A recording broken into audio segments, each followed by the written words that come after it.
Bonjour et bienvenue sur Anglais Cours Club. Aujourd'hui, nous allons parler des mots valises en anglais.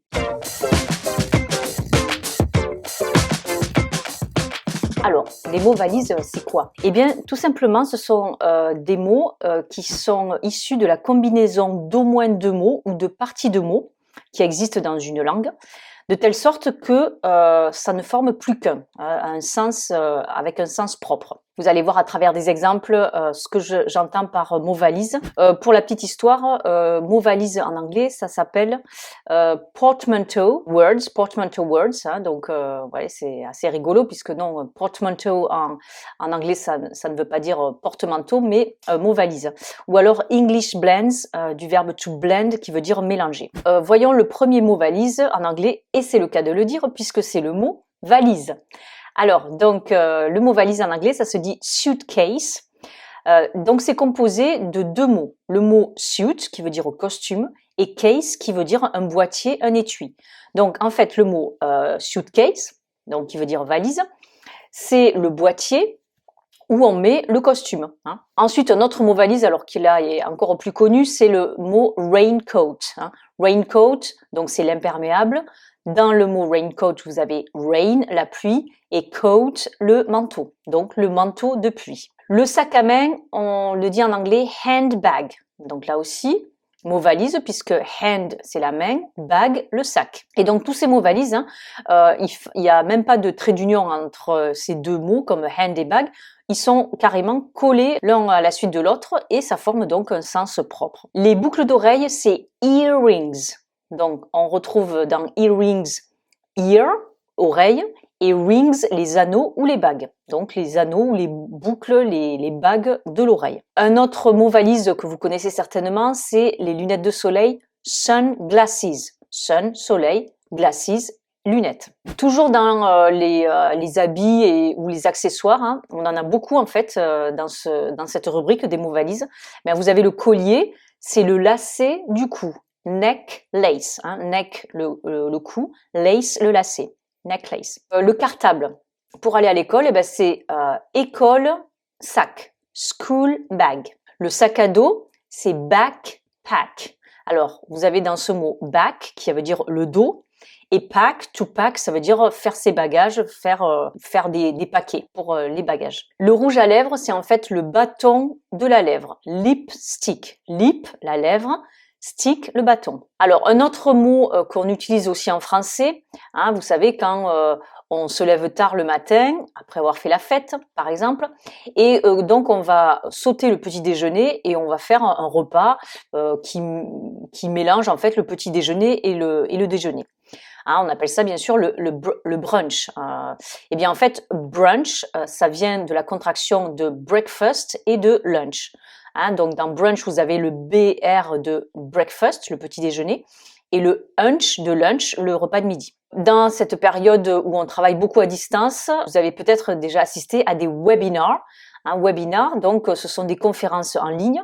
Et dans webinar, on retrouve web, hein, donc le internet, hein, le réseau internet, et inar qui est la fin du mot seminar. Donc webinar, web seminar. Puisqu'en fait les mots valises, ça peut être carrément deux mots entiers collés l'un à l'autre, mais ça peut être aussi des parties de mots qui sont collées l'une à l'autre. Le mot camcorder, hein, c'est en fait la caméra qui permet d'enregistrer, et dans camcorder, on a le début de camera, qui, attention, est un faux ami, veut dire appareil photo, et la fin de recorder, hein, qui veut dire enregistreur, puisque le verbe to record veut dire donc enregistrer. Dans le domaine de l'environnement, on parle parfois du smog. Smog, c'est en fait un brouillard de pollution, hein, notamment au-dessus des villes. Donc smog, c'est un mot valise composé avec le mot smoke, la fumée, hein, to smoke, fumer, et fog, donc le brouillard. Ensuite, là, dans l'actualité européenne ou internationale, vous avez bien sûr entendu parler du Brexit, hein, Brexit. Donc, le Brexit, c'est aussi un mot valise puisque le verbe de Brexit, ça correspond à Britain, hein, Great Britain, donc la Grande-Bretagne, Et exit, c'est le mot pour sortie.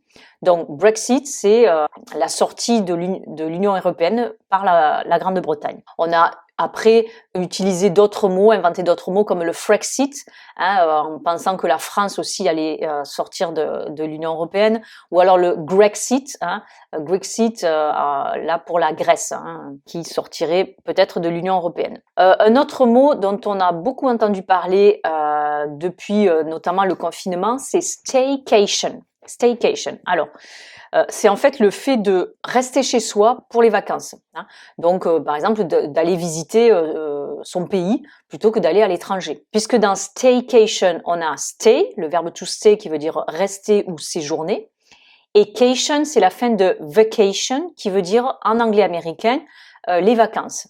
Donc voilà, c'est les vacances chez soi, dans un environnement proche. À noter donc que vacation, c'est le mot américain pour les vacances.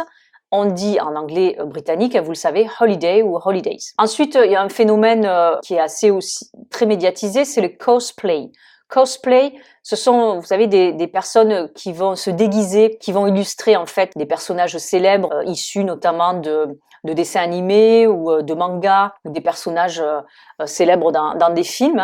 Dans cosplay, ces personnes qui se déguisent pour faire comme des personnages célèbres, eh bien en fait ils vont soit faire des danses, soit interpréter une des séquences d'un film ou d'un dessin animé, d'un animé qu'ils aiment particulièrement. Donc dans cosplay, on a quoi? On a costume, un costume donc pour lorsqu'on se déguise. Attention, ne pas confondre costume, donc le costume déguisement, et suit, qu'on a vu tout à l'heure dans suitcase, la valise. Suit, c'est le costume que l'on met au travail, donc c'est différent. Et donc dans cosplay, on a costume et play, play qui veut dire une pièce de théâtre. Ensuite, le mot edutainment. Edutainment, vous avez, donc ce sont les loisirs éducatifs. Dans edutainment, vous avez education, donc l'éducation, et entertainment, donc la fin du mot entertainment, qui veut dire divertissement, récréation, loisir. Donc c'est le fait d'enseigner aux enfants ou plus grands, mais de façon ludique en fait, sous la forme d'un divertissement. Ensuite, le mot freeware. Freeware, donc free, ça veut dire gratuit, ça veut dire aussi libre, mais là dans ce cas c'est gratuit. Et ware, c'est la fin du mot software, qui veut dire logiciel. Donc c'est un logiciel dont on peut disposer gratuitement. Le mot motel, motel, vous savez, qu'on voit dans des séries américaines. Donc c'est la contraction de motor et hotel. Motor, donc le moteur, et hotel, l'hôtel. Pourquoi? Parce que ce sont des hôtels qui sont principalement situés sur des routes et les clients ce sont généralement des automobilistes. Alors dans ce registre-là, vous avez la Motown, Motown Label ou Motown Music, le label Motown ou la musique Motown. Donc pour les connaisseurs, ce sont des chansons avec des artistes tels que Diana Ross, pour ne citer qu'elle. Donc c'est un style musical qui est né à Détroit, dans le Michigan, aux États-Unis. Et Détroit, on la surnomme la Motor Town, la ville du moteur, puisque Détroit est connu pour avoir dans son centre-ville les trois principales industries automobiles américaines, qui sont GM, General Motors, Chrysler, et Ford, Ford bien sûr que tout le monde connaît. Donc ces trois géants de l'automobile américaine et mondiale sont situés à Détroit.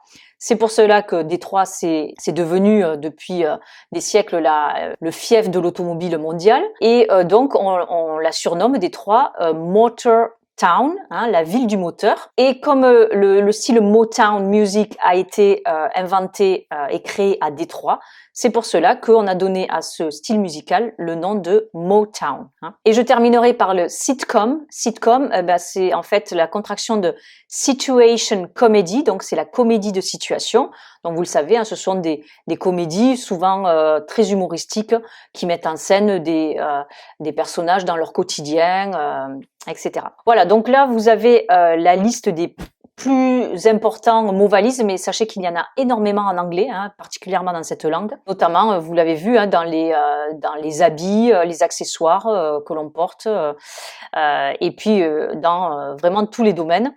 Donc, vous l'avez compris, pour savoir ce que veulent dire ces mots valises, il faut déjà voir ce que veulent dire les deux petits mots qui composent ce mot valise, et après, vous avez la signification totale.